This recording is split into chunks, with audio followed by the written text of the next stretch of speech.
தொடர்ந்து நிருப பாடம் வாசிக்க இருக்கும். Reading from the book of Epistle, second reading.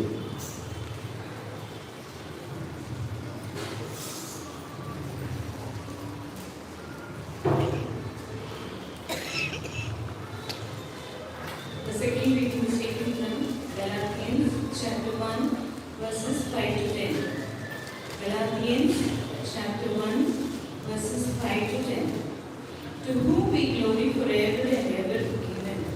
I marvel that you are turning away so soon from Him to call you in the grace of Christ to a different gospel, which is not another, but there are some who trouble you and want to pervert the gospel of Christ. But even if we are an angel from heaven, preach any other gospel to you than what we have preached to you, let him be accused, as we have said before. So now I say again, if anyone preaches any other gospel to you than what you have received, let him be accused. For do I know pursue men of God, or do I seek to please men? For if I still pleased men, I would not be a servant of Christ. This is the word of the Lord. Thanks be to God. தொடர்ந்து நற்செய்தி பகுதிக்காக சபையாரை எழுந்திருக்குமாறு கேட்டுக்கொள்ளப்படுகிறீர்கள்.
கோராசின் பட்டணமே உனக்கு ஐயோ, Bethsaida பட்டணமே உனக்கு ஐயோ. உங்களில் செய்யப்பட்ட பலத்த செய்கைகள் தீருவிலும் சீதோனிலும் செய்யப்பட்டிருந்ததனால் அப்பொழுதே ரெட்டுடுத்தி சாம்பலில் உட்கார்ந்து மனதிருப்பார்கள். நியாயத்தீர்ப்பு நாளில் உங்களுக்கு நேரிடுவதை பார்க்கிலும் தீருவுக்கும் சீதோனுக்கும் நேரிடுவது இலகுவாயிருக்கும்.